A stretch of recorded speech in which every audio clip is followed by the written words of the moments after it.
अंतिम बात कि अगर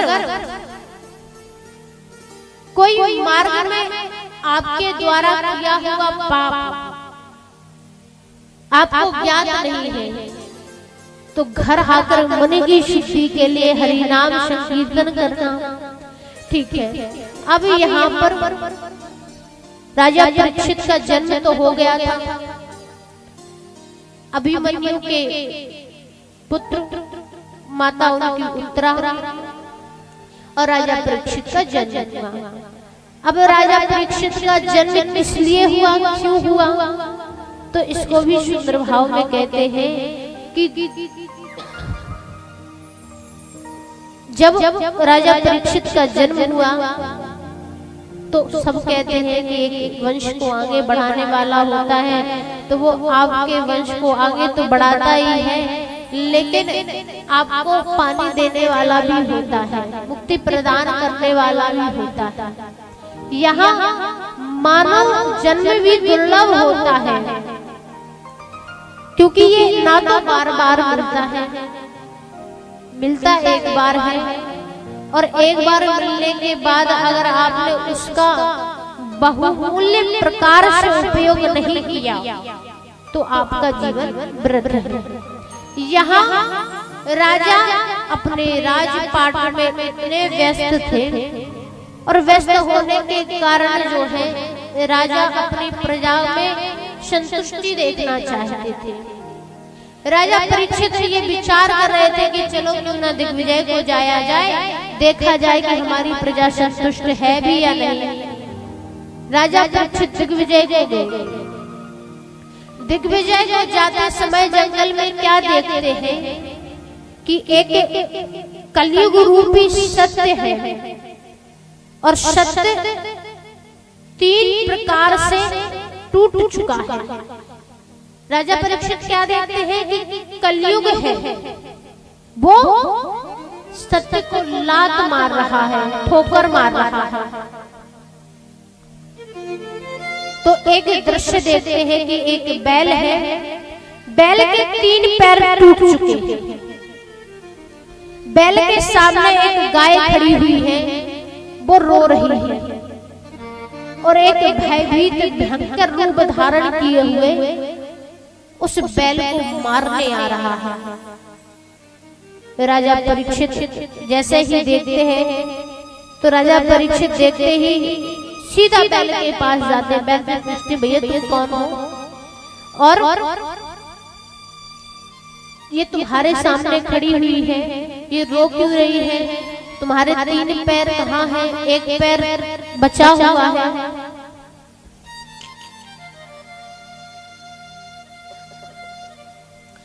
तो उस समय जो है बैल कहता है कि मैं सत्य रूपी हूँ। सत्य के 4 चरण होते हैं, दान, दया, पवित्रता और सत्य। ये क्या है, चरण होते हैं। लेकिन आपको ये बात बता दें कि जब सतयुग था तब तो ये 4 चरण इनकी मान्यता भी थी, इनकी पदवी थी, लेकिन जब त्रेता आया तो ये 3 तरह से बचे।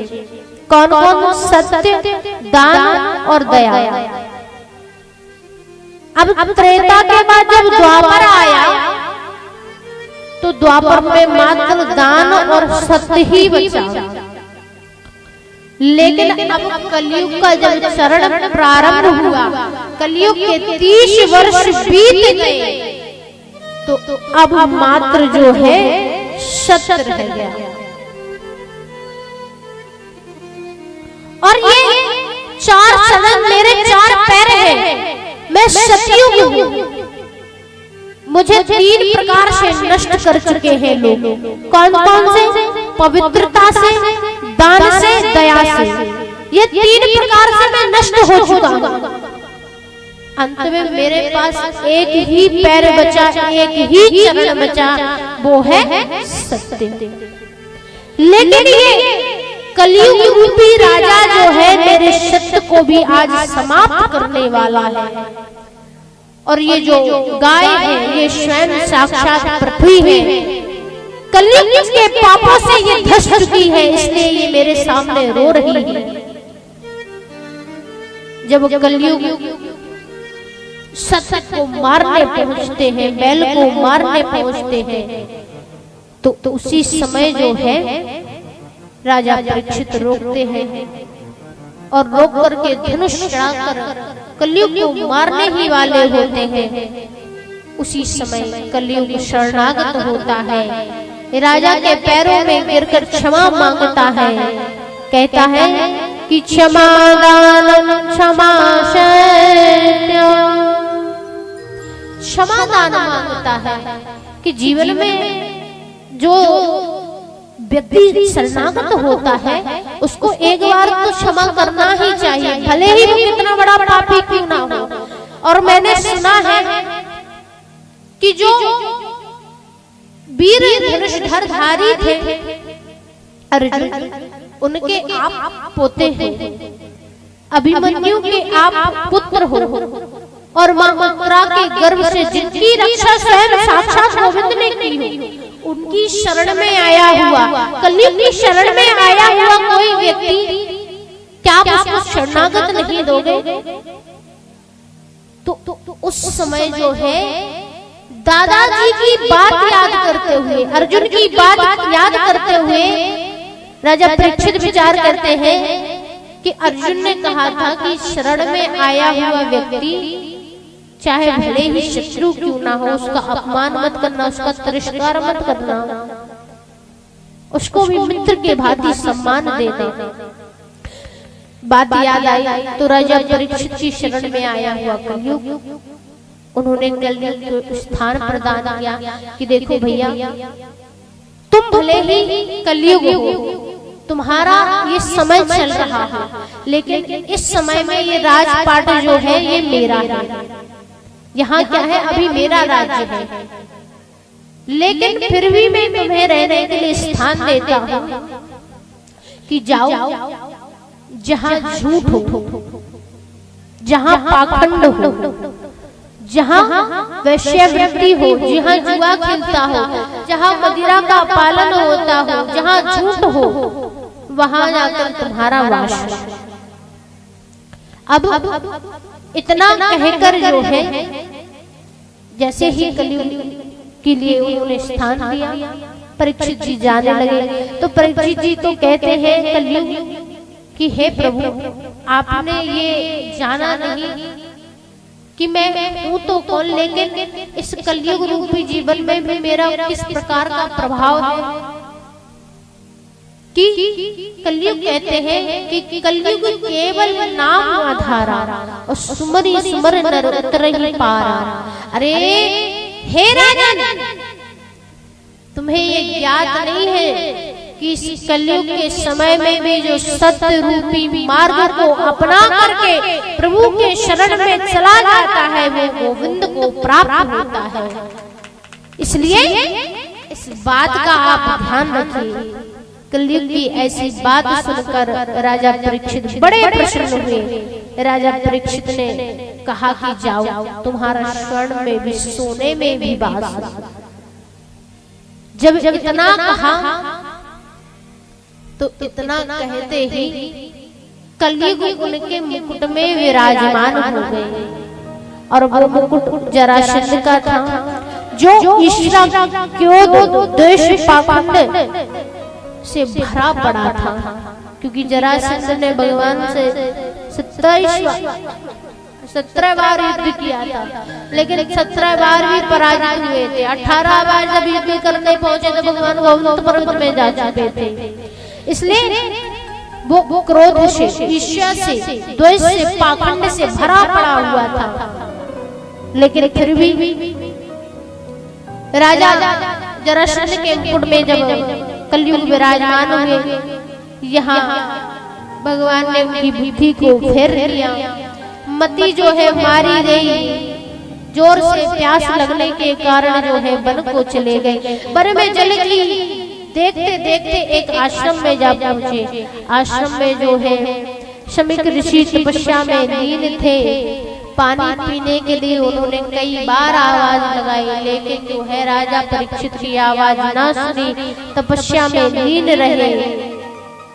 जब नहीं माने और राजा परीक्षित को क्रोध आ गया, क्रोध आने पर धनुष की नोक से एक मरा हुआ तक्षक सर्प जो है आज राजा परीक्षित शमीक ऋषि के गले में डालकर चले जाते हैं। यहाँ शिष्यों द्वारा जब सूचना प्राप्त होती है तो श्रृंगी ऋषि जो है कौशिकी नदी से जल भरकर जो है राजा परीक्षित को श्राप देते हैं कि जिस प्रकार ये मरा हुआ सर्प जो है मेरे पिताजी के गले में डालकर तुम चले गए हो, हे राजन, हम तुम्हें श्राप देते हैं कि आज से जब 7 दिन बीत जाएंगे ये तक्षक नाग आकर, ये तक्षक सर्प आकर तुमको डस लेगा और तुम्हारी अकाल मृत्यु होगी।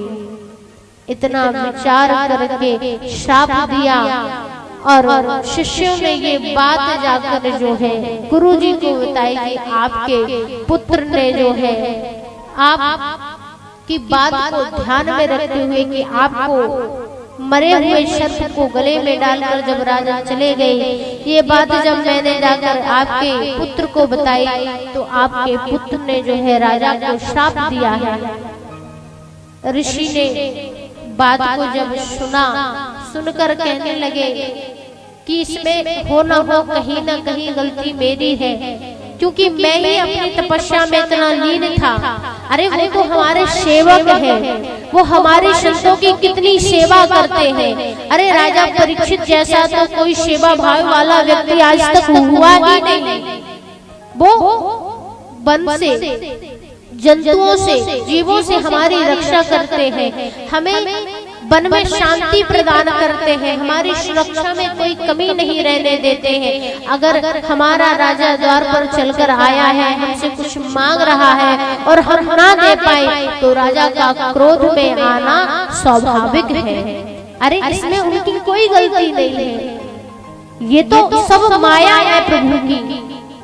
इतना कहा उन्होंने अपने शिष्य गौरव को बुलाया और शिष्य को भेजा।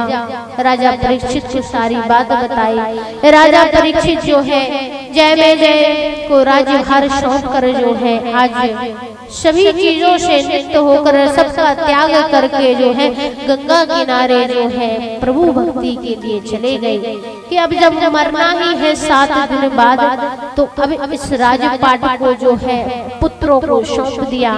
सभी कामों से फ्री हो गए और सबसे फ्री होकर जो है प्रभु की भक्ति में लीन हो गए।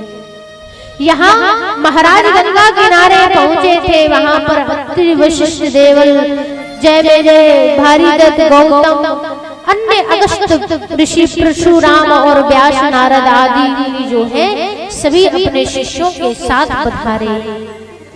अन्न का कण और संत का क्षण बड़े भाग्य से मिलता है। पहले भी बता दिया है बंधुओं कि जो है संतों के दर्शन बड़े भाग्य से मिलते हैं। आज संतों का क्षण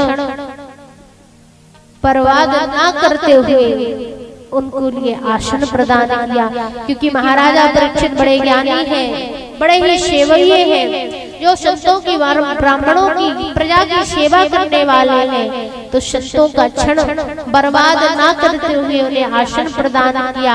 आने का कारण पूछा और आने के कारण के बाद जो है आज अपनी मुक्ति के उपाय के लिए पूछने लगे कि अब मुझे मेरी मुक्ति का कोई एक ऐसा उपाय बताओ जो 7 दिन के अंदर ही अंदर मुझे मोक्ष प्रदान कर दे। ऐसी मुक्ति का उपाय कुछ हो तो बताइए। तब इतनी बात सुनकर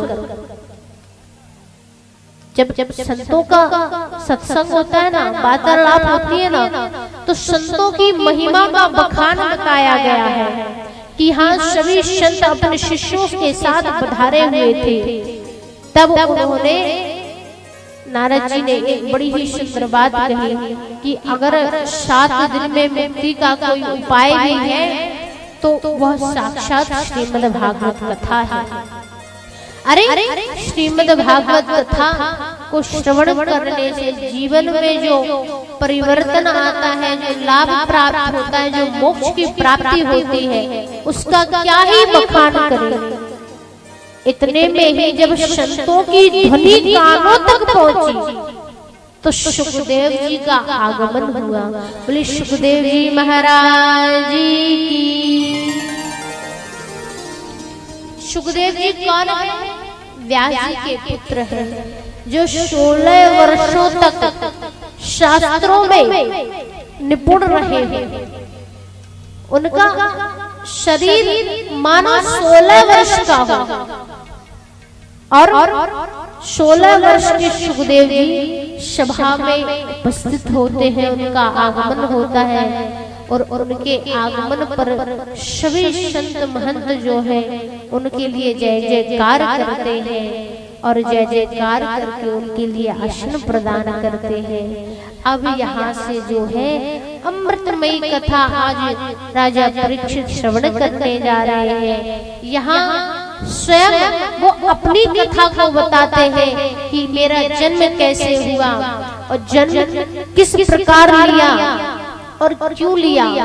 तो आज सुखदेव जी महाराज सभी को प्रणाम करके वंदन करके जो है आज उपाय पूछते हैं राजा परीक्षित सुखदेव जी से कि हे सुखदेव जी महाराज, आप मुझे उपाय बताइए, इस 7 दिन में मुक्ति कैसे हो, मुक्ति के लिए क्या साधन है, उसके उपाय बताइए, उसकी विधि बताइए। तब उन्होंने जो है एक सुंदर बात कही कि आग लगी संसार में, झरझर गिरत अंगार है, और संत न होते इस जगत में तो जल मरता संसार है। अरे जीवन में अगर संत नहीं होते तो इस जीवन में मानवों का जो जीवन प्रदान हुआ है ये किसी काम का नहीं होता। क्योंकि जब ब्राह्मण ही ना होते, वेदों का अध्ययन कराने वाला ही ना होता, तो संसार के प्राणी का होता ही क्या। अरे मैं तुम्हें अपने जन्म की कथा सुनाता हूँ कि 12 वर्षों तक मैं अपनी माँ के गर्भ में रहा, जिन्होंने गर्भ में रहकर मुझे भागवत के चिंतन का बहुत ही सुंदर विस्तार पूर्वक वर्णन किया है। मैं ऐसे वेद व्यास जी के पुत्र और माँ के गर्भ से जन्मा, क्योंकि सुखदेव जी महाराज 12 वर्षों तक 12 वर्षों तक जो है अपनी माँ के गर्भ में रहे। क्यों? क्योंकि आपको एक बात बता दे कि जब नारायण भगवान की बात आती है, नारायण की बात आती है, तो नारायण के पुत्र कौन थे? ब्रह्मा जी। और ब्रह्मा जी के पुत्र कौन थे? वशिष्ठ जी। और वशिष्ठ जी के पुत्र कौन थे? शक्ति। और शक्ति के पुत्र कौन थे? पराशय। पराशय के पुत्र कौन थे? वेदव्यास। अब वेदव्यास जी के पुत्र कौन है? सुखदेव जी महाराज। तो सुखदेव जी महाराज कहते हैं कि मेरा जन्म तो साधारण ही हुआ है, लेकिन मैं अपनी माँ के गर्भ में जो है 12 वर्षों तक रहा। क्यों रहा? इसकी भी कथा है कि एक बार की बात है, नारद जी के आशीर्वाद द्वारा, पूर्ण सहयोग द्वारा भागवत भक्ति की पवित्रता को लेकर दिव्य संरचना हुई। इस रचना में जो है एक बार सभी को महान की यथा सुनाई गई कि महान प्रेम की कथा क्या है, इस कथा को गाया कैसे जाता है और इसका कोई मूल्य उदाहरण है। यहाँ नारद जी जो है सभा बैठी हुई है, सभा में पूछा गया कि प्रेम का प्रतीक क्या है, प्रेम गंध क्या है, और इस संसार में सबसे अधिक प्रेम किससे कौन करता है। तो नारद जी पहले बोल उठे, बोले नारायण और लक्ष्मी जी। बोले प्रेम का कोई उदाहरण है तो वो नारायण और लक्ष्मी है। बोले ऐसे क्यों? इतने में एक जन बोल पड़े, ऐसा क्यों? अरे क्या तुम्हें पता नहीं है कि जब नारायण भक्तों के पीछे लक्ष्मी को भी छोड़ जाते हैं तो तुम ऐसे क्यों कह सकते हो? अरे भगवान तो भक्तों के लिए बने होते हैं, भक्तों ने पुकारा भगवान तुरंत चले। वो तो लक्ष्मी को भी नहीं देखते कि लक्ष्मी सेवा में है। और जब ऐसी बात है तो प्रेम का कोई दूसरा उदाहरण, किसी ने कुछ कहा, किसी ने कुछ कहा, अंत में एक गण बोल पड़ा कि अगर प्रेम का कोई प्रतीक है तो वो शिव और शक्ति है, जो अनंत प्रेम के, अटूट प्रेम के गाता है। क्योंकि भैया ना तो वो कैलाश पर्वत से कभी देवी को छोड़कर जाते हैं, पार्वती मैया को कैलाश पर्वत से कहीं छोड़कर नहीं जाते, दोनों जन संग में विराजमान होते हैं, सदैव एक साथ बैठते हैं। बोले अच्छा? बोले हाँ, कभी कभार आना जाना होता है तो शाम तक अपने घर को लौट आते हैं, शमशान ही जाते हैं, शमशान से भी वापस लौट आते हैं सुबह तक। बोला हाँ ये बात भी सही है। बोले तो ऐसी बात है, नारद जी के मन में बड़ा क्रोध आया कि मेरे प्रभु का नाम ना ले जाकर शिव शक्ति का नाम लिया गया, रुक जाइए, अब तो फूट डालनी ही चाहिए। नारद जी गए, माता पार्वती से कहने लगे कि मैया आज मैं सभा से आया, सभा में आपकी बातें हो रही। बोले कैसी बातें? बोले आपको और प्रभु को बताते हैं कि आप प्रेम के प्रतीक हैं, आप में और भोले बाबा में बड़ा प्रेम है। बोले हाँ प्रेम तो बहुत है, ये बात तो उचित भी है और सत्य भी है। बोले अगर प्रेम है तो सब कुछ बातें होती होंगी, कोई किसी प्रकार की बातें प्रभु आपसे छुपाते नहीं होंगे। बोले हाँ किसी प्रकार की कोई बात जो है भगवान भोले बाबा हमसे नहीं छुपाते हैं। बोले हाँ तो देवी क्या आपको हर बात ज्ञात रहती है प्रभु की? मतलब भोले बाबा आपको हर बात बताते? बोले हाँ हर बात बताते हैं। बोले तो देवी मैं अभी तक ये समझ नहीं पाया हूँ कि जो प्रभु के गले में मुंडों की माला है वो किसकी है? तो मैया क्या आपको पता है? आपको तो प्रभु ने बताया ही होगा, भोले बाबा ने आपको ये बात तो बताई होगी, क्योंकि आपके पति है, आप कह रहे हैं कि पति पत्नी के मध्य हर बात होती है, कोई बात कभी नहीं छुपाते, वो कितनी ही बड़ी बात क्यों ना। बोले हाँ ये बात तो है, तो फिर आपको तो पता ही होगा है ना। अब देवी सकोच में रह रहे, चुप रह रहे कि आज तक जो है भोले बाबा ने मुझे कभी इन मुन्नों की माला के बारे में कुछ बताया ही नहीं। अरे मुझे हर बात के बारे में भोले बाबा हर एक बात बताते हैं, लेकिन आज तक नहीं बताया। अब नारद जी की बात सुनकर देवी चुप रह रही। पार्वती मैया कहने लगी कि नारद जी इस बात का तो मुझे कोई ज्ञान नहीं है, लेकिन आज मैं इस विषय में जो है भोले बाबा से अवश्य बात करूंगी। आज मैं पूछूंगी कि आखिर ये मुंडों की माला है किसकी? इतने में ही थोड़ा सा चूना और लगाते हुए नारद जी कहते हैं कि देवी कहीं ये तो बात नहीं है कि ये आपकी सौतन है?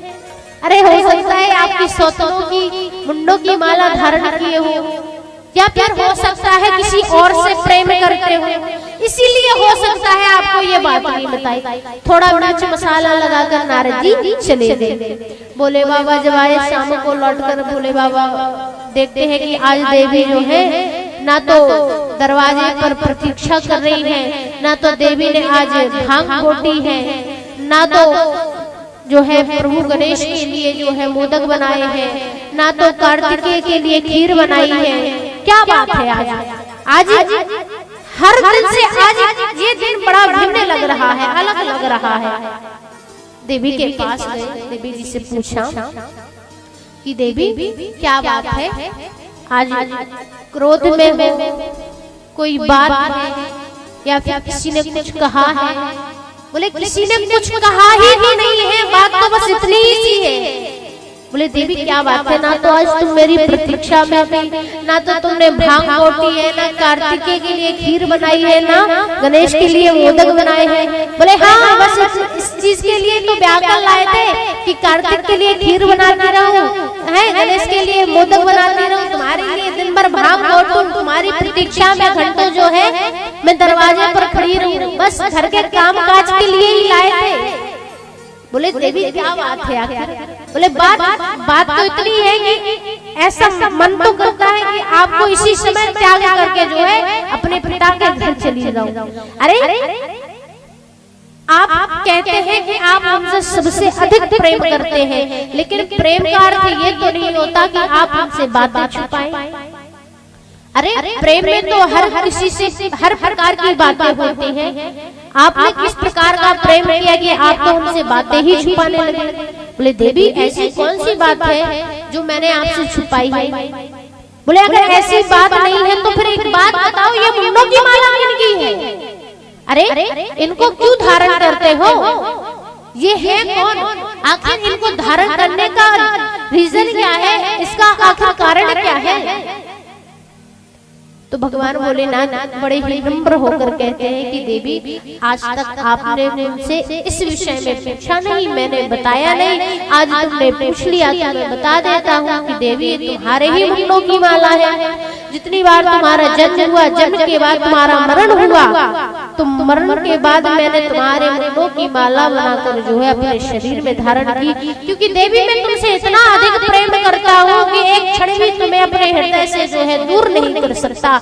इसलिए जो है तुम्हारी मुंडों की माला को बनाकर मैंने धारण किया, क्योंकि सदैव जो है तुम मेरे समीप रहोगी, पास रहोगी।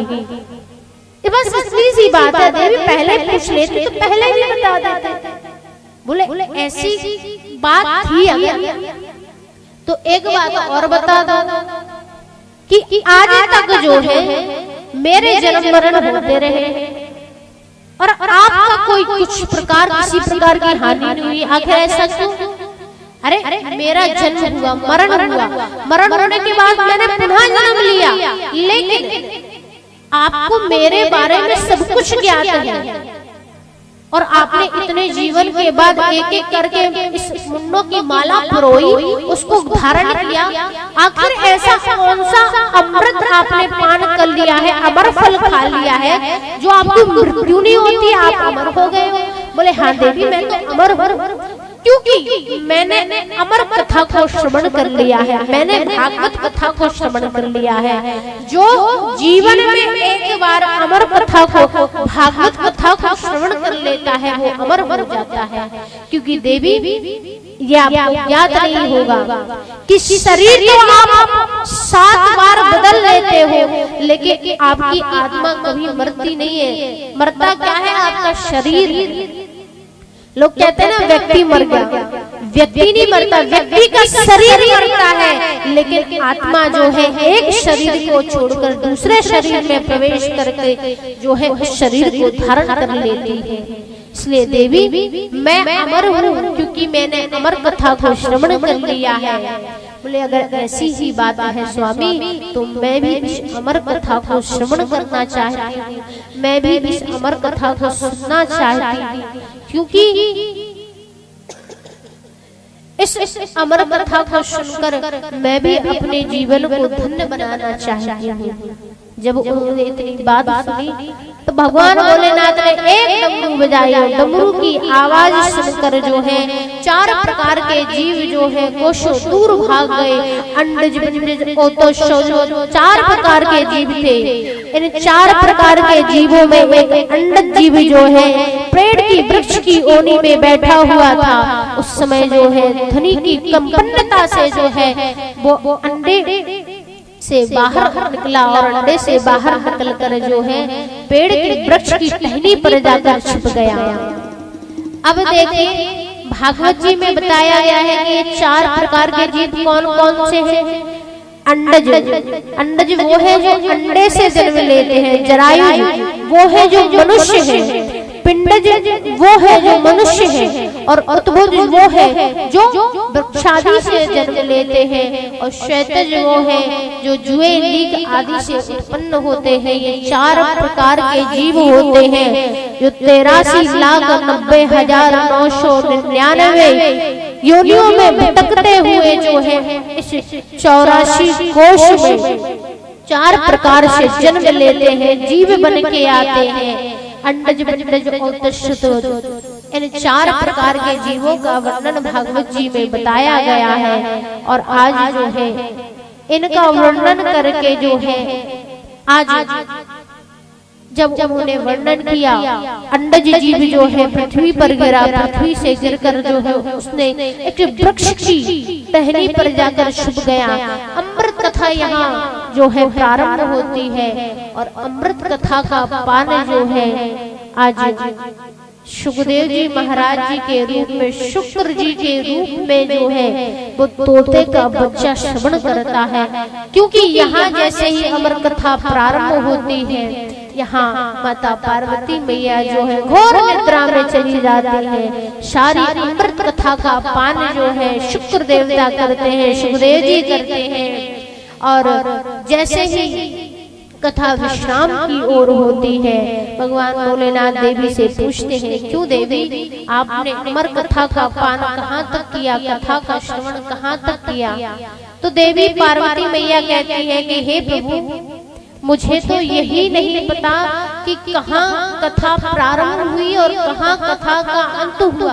अरे आपने जब कथा कहना प्रारंभ किया तब तो मैं घोर निद्रा में जा चुकी थी। बोले अगर ऐसे ही बात है तो ये हुआ का शब्द कौन दे रहा था? अरे ये कथा में बीच बीच में जयकारा कौन लगा रहा था? बोले कृष्ण कन्हैया लाल की, राधा रानी की, राधा रमण लाल की। अरे तो ये कौन है जो इस अमर कथा में बार बार जयकारा लगा रहा था? जब आस पास नजर दौड़ाई, चारों ओर मुख करके देखा तो टेढ़े मुख की ओर बैठे हुए एक वृक्ष की ओट में जो है शुक्र देवता सुखदेव जी महाराज जो है इस अमृत कथा का पान कर रहे थे। और अमृत कथा का पान करते हुए जैसे ही उन्होंने देखा तो भगवान भोलेनाथ जो है त्रिशूल लेकर आज शुक्र देवता को मारने पहुंचे कि आज इसने अमर कथा सुन ली है, ये अमर हो जाएगा। और अगर अमर हो जाएगा तो ये अंत में दूसरों के लिए हानि बनेगा, क्योंकि एक अंडज जीव है। अब भगवान भोलेनाथ जो है शुक्र को मारने पहुंचे। शुक्र अपने प्राणों की रक्षा करने के लिए संतों के पास शरणागत हुआ, क्योंकि इस संसार में सबके पास भटकता रहा, लेकिन कोई व्यक्ति उसको अपनी शरण में लेने के लिए तैयार नहीं था। अंत में संत की शरण में गया, वेदव्यास जी की शरण में गया। और वेदव्यास जी की पत्नी अपने बालों को सुखा रही थी। बालों को सुखाते सुखाते जिमाई आई और जैसे ही जिमाई के लिए मुख खोला, शुक्र देवता मुख में प्रवेश कर गए और गर्भ में जो है उन्होंने अपना निवास बनाया। 12 वर्षों तक, 12 वर्षों तक जो है शुक्र भगवान जो है, सुखदेव भगवान जो है आज व्यास जी की पत्नी के गर्भ में रहे, व्यास जी की पत्नी के गर्भ में रहे। यहाँ जब समय बीतने लगा, धरती पर पाप बढ़ने लगे, हाहाकार मचने लगा, तो भगवान ने आश्वासन दिलाया कि देखो तुम इस संसार में प्रभु की भक्ति के लिए सदैव तत्पर रहोगे।